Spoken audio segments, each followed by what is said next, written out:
नमस्कार मित्रांनो, मराठी बोली या चॅनलमध्ये तुम्हा सगळ्यांचं स्वागत आहे. तर आज आपण बाई तुझा आशीर्वाद या मालिकेचा आजचा 27 जूनचा भाग खूपच जबरदस्त झालेला बघणार आहोत. कारण आजच्या भागामध्ये इथे आता सुलीला घरात कोंडून दोंडे अण्णा आणि त्यांच्या पोरांनी सुलीची चांगली जिरवलेली आपल्याला बघायला भेटणार आहे. तर आता पानूने मात्र सुंदर असं गिफ्ट आणून आपल्या वहिनीचं मन कसं जिंकलंय ना, हे सगळं आपण बघणार आहोत. तर आजच्या भागामध्ये सुरुवातीलाच आता इथे महेशने या दत्त्याला गाडीत बसवलेलं असतं. आता महेश आणि दत्ता एका ठिकाणी गाडी थांबवतात. आता लगेच महेश पटकन आता गाडीच्या सीट खाली एक सुंदर अशी दारूची बॉटल असती, अगदी मोठीशी, ती बाहेर काढतो आणि लगेच दत्त्यासमोर धरतो. आता हा दत्त्या खूपच खुश होतो आणि पटकन ती दारूची बॉटल हातात घेतो. वाह देशमाने साहेब, इंटरनॅशनल गिफ्ट, काय मस्त बॉटल आहे, लय आवडली, लय भारी झक्कास काम झालं, बेस्ट हा. बरं या बदल्यात तुम्हाला काय द्यायचंय सांगा की पटकन. नाही म्हणजे तुम्ही एवढं भारी गिफ्ट दिलंय, मग बदल्यात काहीतरी द्यायला पाहिजे ना. त्यावर महेश म्हणू लागतो बातम्या बातम्या सुरू करायच्या. तेव्हा लगेच आता दत्त्या म्हणू लागतो धोंड्याच्या बातम्या सांगतो की, सांगायला काहीच हरकत नाही. अहो तो धोंड्या एक नंबरचा नालायक माणूस आहे, एक नंबरचा भामटा हो. तिकडे तुमच्या बहिणीचे हाल हाल होत आहेत. त्या घरात तुमची बहीण कशी जगते, कसे दिवस काढते ना, हे आमचं आम्हाला माहिती. खूप गुंड लोक आहेत होती, तुमच्या बहिणीला खूप त्रास देतात. आणि तो तुमचा जावई. त्यावर लगेच महेश म्हणू लागतो थोबाड बंदा, तो आमचा जावई नाहीये. त्यावर लगेच आता दत्त्या म्हणू लागतो नसायलाच पाहिजे, लायकी आहे का तुमचा जावई व्हायची, पण तरीही जावई झालायच ना. पण खरं सांगतो तुमच्या बहिणीला खूप त्रास होतोय हो तिकडे, कारण तो धोंड्या एक नंबरचा पेताड. आणि त्याची त्याची पोरं बी समधी त्याच्यासारखीच. ते म्हणतात ना, एक नाही धड भराभर चिंध्या, खायला काळ आणि भुईला भार, अशी आहे त्या धोंड्याची पोरं, एक नंबरची भामटी. आणि आता तर काय, तो धोंड्या आणि त्याची पोरं बेघर होणार आहेत, रस्त्यावर भीक नागणार आहेत. त्यावर लगेच महेश म्हणू लागतो काय, बेघर होणार आहे म्हणजे काय होणार आहे, त्यांचं घर कुठे जाणार आहे. त्यावर दत्ते म्हणू लागतो सांगतो देशमाने साहेब, संगद सांगतो. अहो ते जे घरात राहत आहेत ना, ते घर त्यांचं नाहीच आहे, आमचं लुबाडून गिळलंय त्यांनी. म्हणून आम्ही कोर्टात केस चालवली आणि लवकरच केसचा निकाल लागणार आहे. आणि मग एकदा का निकाल आमच्या बाजूने लागला की धोंड्या आणि त्याची पोरं आणि तुमची बहीण सगळे बेघर होणार. त्यावर लगेच महेश म्हणू लागतो अवनीबद्दल असं काही बोलायचं नाही आहे. त्यावर लगेच दत्त्या म्हणू लागतो खरं सांगायलोय मी, आमच्या वाटणीचं घर फुकून बसलेत ना, पण एकदा निकाल लागू द्या, मग धोंड्याची अशी जिरवणार आहे ना, मागचा पुढचा हिशोब क्लिअर करणार आहे. अहो काय बी वर्तमान काळ नाही त्याला, भविष्य काळ नाही, फ्युचरच नाही आहे त्याच्याकडे. काय सांगता तुम्ही, असल्या घरात तुमच्या पोरीचे हाल हाल होत आहे तो. आणि तो धोंड्या, तो तर मारहाण बी करतो बरं का, तुमच्या बहिणीला लय मारत असेल. हे बघा माझ्या डोक्याला पट्टी दिसते ना, केवढी जखम झाली ना. अहो ही बी धोंड्यानेच केली, त्याला जेलमध्ये टाकलं होतं, 2-4 दिवस जेलमध्ये होता. आणि आत्ताचं तर जाऊ द्या. अहो आधी त्याने खून केलाय, खुनाच्या आरोपाखाली कितीतरी दिवस जेलमध्ये राहिलाय, एक नंबरचा भयानक गुंड आहे. त्यामुळे अशा घरात तुमच्या बहिणीला ठेवणं म्हणजे खूप कठीण आहे हो. आणि तो राजा, तो तर एक नंबरचा फालतूच आहे. त्याने कसं तुमच्या बहिणीला पळवलंय ना, तेच कळत नाही. आणि तो यशा, तो मिस्त्री, आपलं पिशवीत सामान भरतो आणि जातो बांधकाम करायला फालतूचे लोकांचे. आणि तो 2 नंबरचा झिपऱ्या नाही का, अहो तो मॅकॅनिकल आहे, एक गॅरेज बंद पडेल. आणि तो 1 नंबरचा तो भामटाड झिपऱ्याला आणा, तो अहो तो तर बेरोजगारच आहे, त्याचं तर काहीच काम नाही. आणि हा तुमचा झालेला जावई, तो तर शिकलेलाच नाही आहे. असे आहेत हे धोंड्याचे बिनकामाचे पोरं. आणि या असल्या घरात तुमच्या बहिणीचं कसं होणार हो. घेऊन जा हो तिला, घेऊन जा, असे म्हणत आता मीठ मिरची लावून नको नको ते धोंडियांना त्यांच्या पोरांबद्दल महेशच्या डोक्यात आता या दत्त्याने भरवलेलं असतं. तेव्हा लगेच आता दत्त्या म्हणू लागतो असं आहे दोंडीराज बजाजी दांगट यांचं घर, आणि त्यातली त्याची ती भामटी पोरं एकदम बापासारखी, बाप बी तसला आणि पोरं बी तसलीच. आणि या असल्या घरात तुमची बहीण कशी राहू शकते हो. नाही बघवत हो, तिचे हाल नाही बघवत, काहीतरी करा तुम्ही. अशा प्रकारे बातम्या संपल्या. धन्यवाद. त्याच वेळेस आता महेश म्हणू लागतो, झालं निघायचं आता. आता दत्त्या पटकन ती बॉटल घेऊन गाडीतनं खाली उतरतो. महेश लगेच आता गाडी घेऊन तिकडनं निघून जातो.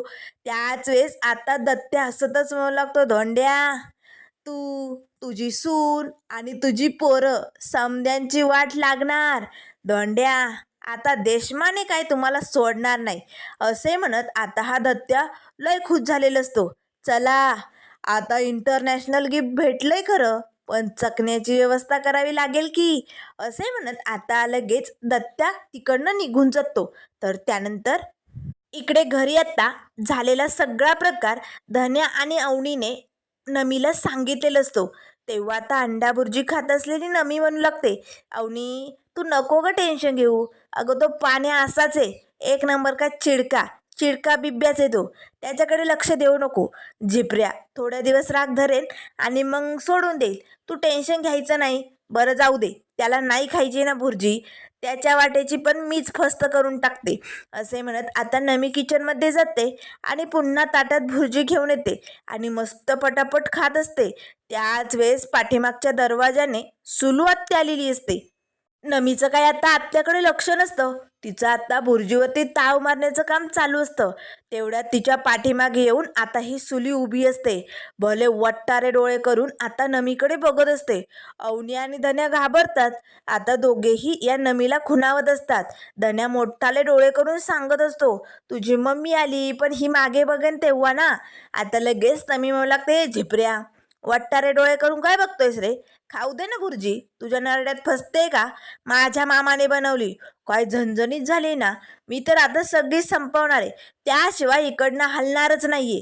तेव्हा लगेच धन्या म्हणू लागतो, नमे अगं पण तुझी मम्मी आली तर. त्यावर नमी म्हणू लागते, मम्मीचं भ्याव कुणाला दाखवतो रे. चल जा, नाही घाबरत, आणि येऊ दे तिला, तर मी भुर्जी सोडणार नाहीये. काय करायचं बघून घेईल, मी नाही घाबरत मम्मीला. तेव्हा लगेच आता अवनी खुणावू लागते तुझ्या पाठीमागे. तेव्हा लगेच धन्या म्हणू लागतो, नमे अगं पण तुझी मम्मी. त्यावर लगेच आता नमी म्हणू लागते, एवढं काय घाबरतो मम्मीला, जशी माझ्या मागेच उभी ती, नको भीती दाखवू तिची. त्यावर धन्या म्हणू लागतो, नमे तुझी मम्मी तुझ्या मागेच आहे.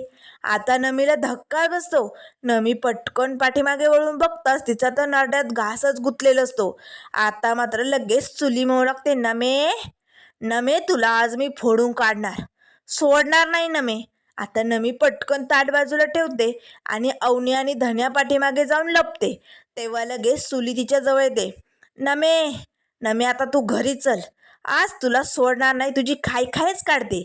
इथे येऊन खदाडायली, तुला घरी खायला भेटत नाही का. पिसाळ्यासारखी इथे येऊन खाती, तुला लाज वाटत नाही. त्यावर लगेच आता नमी म्हणू लागते, मम्मी नको ना गं चिडचिड करू. अगं धोंडी मामाने लय मस्त भुर्जी बनवली, झणझणीत, तुला हवी आहे का, तुला खायची. त्यावर लगेच सुली म्हणू लागते, गप्पा बैसा. अगं त्या धोंड्याने आपलं घर गिळलंय आणि तू त्याच्या घरात येऊन गिळतेस, तुला लाज नाही वाटत.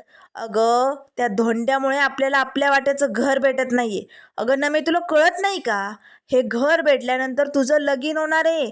त्यावर लगेच आता नमी म्हणू लागते, हो मग मम्मी तू एक काम करून टाक, माझं आणि यशाचं लग्न लावून टाक. म्हणजे कसं आहे ना, हे घर बी आपलं आणि माझं लग्न बी होईल, कसलं टेन्शन उरणार नाही, हो की नाही. त्यावर लगेच सुली म्हणू लागते, नमे आता तर तू गेलीच, आता तुझा मुर्दाच उठवते, थांब. असे म्हणत आता लगेच नमी पळू लागते. सुलू आत्या तिच्या पाठीमागे धावत असते. धन्या मात्र जोरात हसून आता मजा घेत असतो. पण अवनी घाबरते. अरे थांबव ना सुलू आत्याला, अरे नमी त्याला मारतील रे द्या. त्यावर धन्या म्हणू लागतो, मारणार, अशी चोप मारणार. आता नमी लय मार खाणार. पण अवनी वहिनी तुम्ही नका टेन्शन घेऊ, ही नमी ना कोडगी झाली मार खाऊ, तिला काहीच होत नाही, तुम्ही नका घाबरू. पण अवनीला जरा भीती वाटत असते. त्याच वेळेस आता नमी अवनीच्या रूममध्ये जाते आणि पटकन आतमधनं कडी लावून घेते. आता सुली जोरात दरवाजात ठोठावते, नमे दार उघड, तू इथं आलीच कशी. नमे दार उघड, आज तुला सोडणार नाहीये मी. त्यावर नमी म्हणू लागते, मम्मी अगं मी तुझी एकुलती एक पोर आहे ना गं, मग अशी का वागते माझ्याशी, का मारतीस तू मला. त्यावर लगेच आता सुली म्हणू लागते, तुझी ही कारस्थानं जोवर थांबत नाही ना, तोवर तुला मी सोडणार नाही. आधी कडी उघड, दार उघड, नाही तर तुझा मुर्दा बसलाच म्हणून समज. त्यावर लगेच नमी म्हणू लागते, मम्मी तू माझा मुर्दा बसवणार? अगं मी तुझी पोरगी हाय की नाही? त्यावर सुली म्हणू लागते, नाहीये तू माझी पोरगी, नाहीये, चल ये बाहेर तुला दाखवते. त्यावर लगेच नमी रडू लागते, मम्मी एवढ्या वर्षांपासून तू माझ्यापासून लपवून ठेवलं, मी तुझी पोरगी नाहीये मम्मी. अगं मग मला आधीच सांगायचं ना. अगं मी किती फुकटचा मार खाल्ला आई म्हणून तुझा, एवढं का मारलंस तू तू माझी आई नसताने? तेव्हा सुली म्हणू लागते, नमे डोक्यात जाऊ नको हा, डोक्यात जाऊ नको, दार उघड आधी. आता बघ तुझा मुर्दा बसवलाच, आता दार उघड ना मे. त्यावर लगेच नमी म्हणू लागते, मम्मी अगं दे ना ग सोडून हा राग, अगं लाव ना यशाचं आणि माझं लगीन, नको ना ग असं वागू. हे बघ मी जर बाहेर उघडला ना दरवाजा तर तुम्हाला लय मारशील ग. त्यावर सुली म्हणू लागते, नाही मी ताट घेऊन तुझी आरती ओवाळते, उघड ग नमे उघड. त्यावर नमी म्हणू लागते, हो मम्मी तुला आरती ओवाळायची ना, मग माझं आणि यशाचं लगीन लाव की, दोघांची जोडीने आरती ओवाळ. त्यावर सुली म्हणू लागते, नमे तुझी हिंमत कशी झाली असं म्हणायची? आता मी तुला सोडणार नाहीये, जोवर तू दरवाजा उघडून बाहेर येत नाही ना तोवर तुझी ही आई बी इकडनं हलणार नाही. तेव्हा लगेच आता नमी म्हणू लागते, मम्मी तू इथे थांबणार मामाच्या घरात? अगं धोंडी मामा आल्यानंतर तुझे काय हाल करेल तुला माहिती आहे ना. अगं दत्त्या मामाचं कसं डोकं फोडलं बघितलं ना, तुझे बी तसेच हाल होतील. मग बघ बाई, विचार कर तुला थांबायचंय की जायचंय. तेव्हा सुली म्हणू लागते, ठीक आहे आत्ता तरी मी जाते, पण कधी ना कधी घरी येशीलच ना, मग तुझ्याकडे बघते मी. असे म्हणत सुली लगेच तिकडनं बाजूला जाते. त्याच वेळेस आता अवनी म्हणू लागते, धन्या अरे तू काय हसतोय? अरे त्यांची भांडणं सोडव ना, सुलवात ते मारतील रे ना मी त्याला. त्यावर धन्या म्हणू लागतो, वहिनी अहो दांगटांचं घर आहे, या घरात हे असले ट्रेलर होतच असतात. अहो दांगटांचं घर म्हणजे स्पेशल पिक्चरचं घर. अहो सारखे इकडनं तिकडनं सीन चालूच असतात, आपण फक्त हसत राहायचं, तुम्ही नका लोडिंगला जाऊ. अहो ही नमी आणि तिची आई अशीच आहे, ही नमी मार खाणार, तिची आई मारत राहणार, आणि तरीही ही नमी दुसऱ्या दिवशी मांजरासारखं पाठीमागच्या दरवाजाने येणार म्हणजे येणार, तुम्ही काळजी करू नका. त्याच वेळेस धन्या म्हणू लागतो, नमे चल ये बाहेर, गेली तुझी मम्मी. त्यावर लगेच नमी म्हणू लागते, झिपऱ्या तू मध्ये पडू नको, मला मार घालवशील, मला बाहेर बोलावून मला फसवतो की काय? त्यावर अवनी म्हणू लागते, नमिता नमिता खरंच गेली ग तुझी मम्मी, तू बाहेर येऊ शकतेस. त्यावर लगेच आता नमी म्हणू लागते, अवनी तू, माझा तुझ्यावर विश्वास आहे ग बाई, येते मी बाहेर. आता लगेच नमी दरवाजा उघडते आणि बाहेर येते. बरं झालं बाल बाल वाचले आज मी, नाहीतर माझ्या मम्मीने अशी चपोटी करून टाकली असती मारून मारून माझी. तेवढ्यात लगेच आता सुली येते, नमे आता तर तू गेली. आता नमी पुन्हा धावू लागते. आता सुली तिच्या पाठोपाठ पळत असते. आता दोघीही अवनीच्या रूममध्ये येतात. आता लगेच तिथे काही पुस्तकं असतात, ती पुस्तकं फेकून आता सुली या नमीला मारत असते. नमी बेडवरनं इकडनं तिकडनं पळत असते. तेवढ्यात आता लगेच नमी दरवाजातनं बाहेर येणार. तेच आता तिथे धोंड्यांना आलेले असतात. धोंड्यांना येताच लगेच आता पटकन दरवाजात हात करून उभी राहतात. एक्सक्यूज मी, तुझी हिंमत कशी झाली या धोंडीराज बजाजी दांगटच्या घरात येण्याची?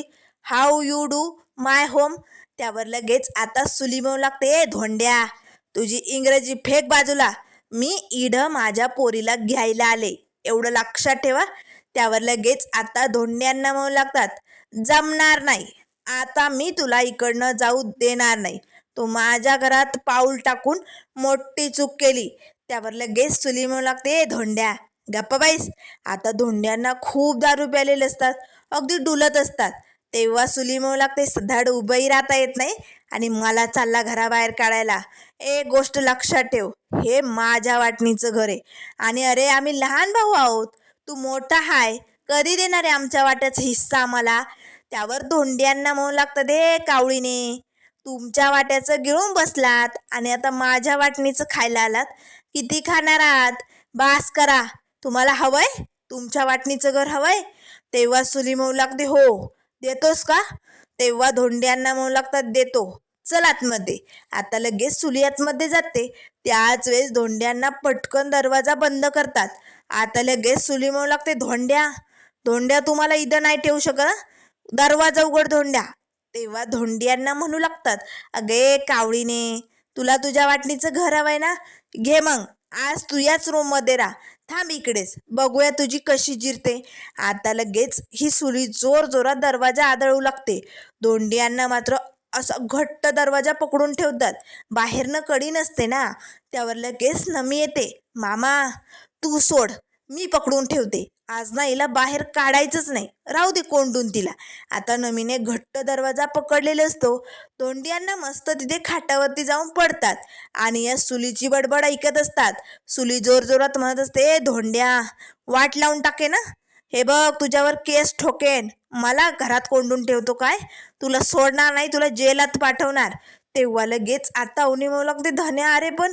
त्यावर धन्या म्हणू लागतो, अवनी वहिनी राहू द्या राहू द्या, जरा तिला खाऊ द्या इकडे, जरशी घरात कोंडून ठेवलं ना मग ती जरा वटणीवर येईल, तशी लय उड्या मारत असते.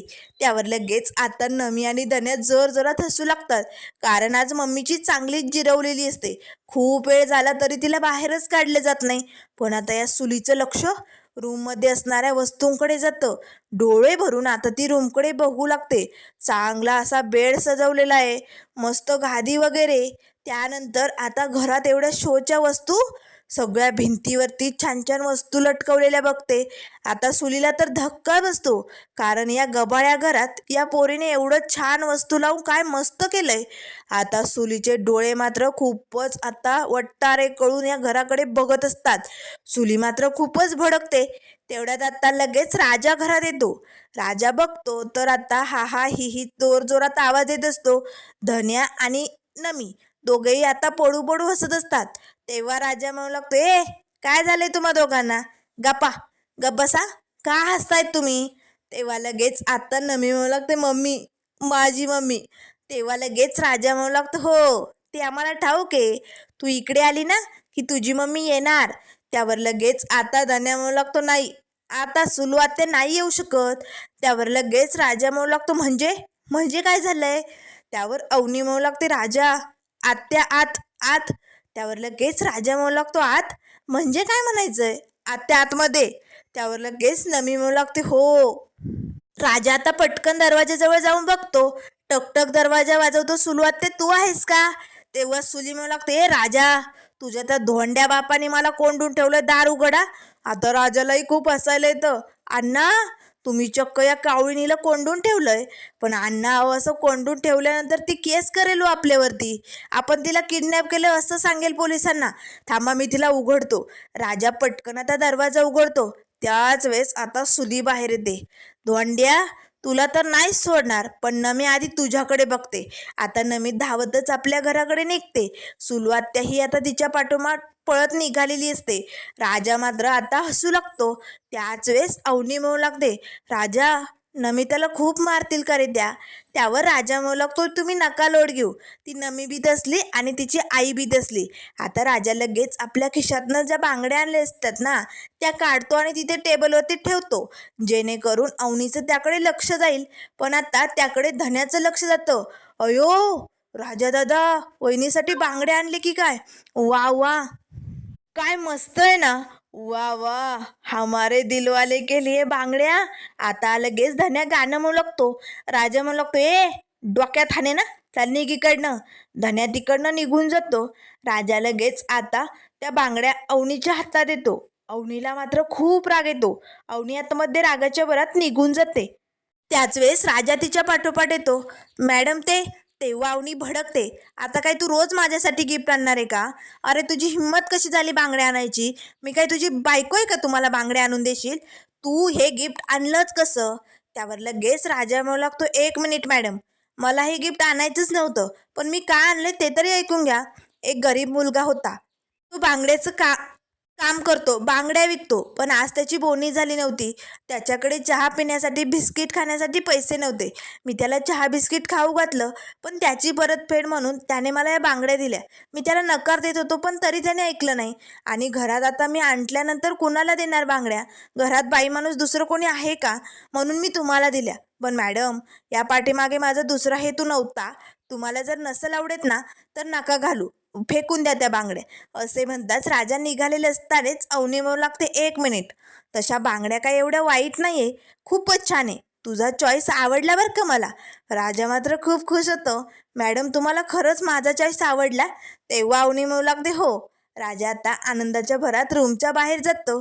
त्याच वेळेस आता लगेच अवनी त्या बांगड्यांकडे एकटक बघू लागते. तर इकडे आता नमी आपल्या घरी आलेली असते. तेवढ्यात आता पायल इकडे लगेच आपल्या मोठ्या जाऊबाईंना कॉल करते. आता नमी फोन उचलते. पायल जोरात ढसाढसा रडत असते. तेव्हा लगेच नमी म्हणू लागते, ओ छोट्या जाऊबाई, अहो काय झालं? मग लगेच पायल ढसाढसा रडू लागते. तेव्हा नमी म्हणू लागते, उगी उगी काय झालं सांगाल का? त्यावर पायली म्हणू लागते, मोठ्या जाऊबाई, माझा दिलवाला, माझा दिलजिगर असा का वागतोय? त्याला काय झालंय? त्यावर नमी म्हणू लागते, तो टपुऱ्या डोळ्याचा, त्याला काय झालं? त्यावर लगेच आता पायली म्हणू लागते, मोठ्या जाऊबाई, अहो इकडे माझं हार्ट ब्रेक झालंय हो, आणि तुम्हाला जोक सुचताय. मी आत्ताच्या आत्ता 19 सेकंदात तुमच्या घरी पोचते आणि समजा काही तुम्हाला सांगते.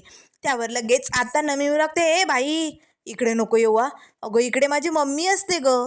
त्यावर लगेच पायली म्हणू लागते, मोठ्या जाऊबाई, माझ्या संकटापेक्षा तुम्हाला तुमची मम्मी जास्त महत्त्वाची. अहो माझ्या इथे दिलाचा हार्टचा प्रश्न आहे. मी येणार म्हणजे येणार, 19 सेकंदात पोचते, घराबाहेर या. असे म्हणत रडतच पायली आता लगेच नमीकडे निघालेली असते. तर त्यानंतर इथे आता संध्याकाळची वेळ झालेली असते. धोंड्यांना मस्त आता अंगणात बसून गाणं गात असतात. त्याच वेळेस आता लगेच अवनी बाहेर येते आणि एकटक अण्णांकडे बघत अण्णांचं हे गाणं ऐकत असते. तर इकडे आता सुली आणि दत्त्याही आपल्या घराबाहेर बसलेले असतात. तेव्हा दत्त्या म्हणू लागतो, सुले सुले, आज मला देशमाने भेटले होते.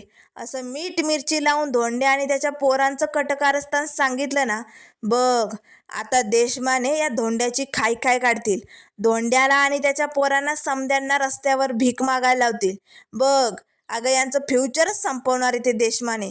ते देशमाने श्रीमंतच नाही, त्यांच्याकडे लय पावर आहे, कल्चर आहे त्यांच्याकडे. ते लोक यांना सोडणार नाही. त्यांच्या पोरीला घेऊन जाणार आणि या लोकांना भीक मागायला रस्त्यावर आणणार बघच. त्यावर सुली म्हणू लागते, असंच व्हायला पाहिजे. त्या देशमानेंनी या धोंड्याच्या घराची वाट लावायला पाहिजे, कारण ती पोरगी या घरात गुतत चालली. आज मी घर बघितलं, त्या पोरीने घर लय भारी सजवलंय. तिचा घरात जीव गुतत चाललाय. आणि आजकाल धोंडाची पोरं बी सुधारलीत. घरात गबाळ्यासारखी राहणारी पोरं घर टापटीप ठेवायला लागलीत. हे सगळं आता मी नाही बघू शकत. काय बी झालं तरी मी त्या पोरीला या घरात टिकू देणार नाही. लवकरात लवकर देशमानेंना बोलावून इकडचा खात्मा करावाच लागेल, असं आता या सुलीने आणि दत्त्याने ठरवलेलं असतं. तर अवनी मात्र खूपच आनंदात अण्णांकडे बघत असते. तर त्यानंतर मित्रांनो पुढील भागामध्ये आपल्याला बघायला मिळेल, आता यशादादा घरी येतो आणि स्वयंपाकाला सुरुवात करतो. अवनी लगेच किचनमध्ये येते. यशादादा, आज मी तुम्हाला मदत करणार. कसं आहे ना, तुम्ही एकटे स्वयंपाक करता, थकत असाल ना तुम्ही. चला आज मी तुमच्या मदतीला येते. आता राजा धन्या दोघेही आता अवनीकडे बघत असतात. अवनी मस्त टोमॅटो मिरच्या सगळं काही धुवून घेते. त्याच वेळेस राजा म्हणू लागतो, मॅडम एवढ्या सगळ्यांना आंघोळी घातल्यात, आता गन पावडर करा आणि पाठवा की शाळेत. धन्या सगळे आता जरजरात हसू लागतात. तेव्हा लगेच आता पाण्या येतो. पाण्याने मात्र सुंदर असं आपल्या वहिनीसाठी गिफ्ट आणलेलं असतं. पाण्या लगेच ते गिफ्ट आता घेऊन अवनीजवळ येतो.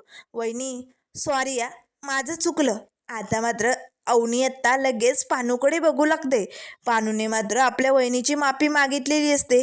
आता आणि पायली तिकडे पोचले असतात. अवनी आता पानूला कसं माफ करणार, पुढे काय काय होणार हे सगळं आपल्याला बघायला मिळेल.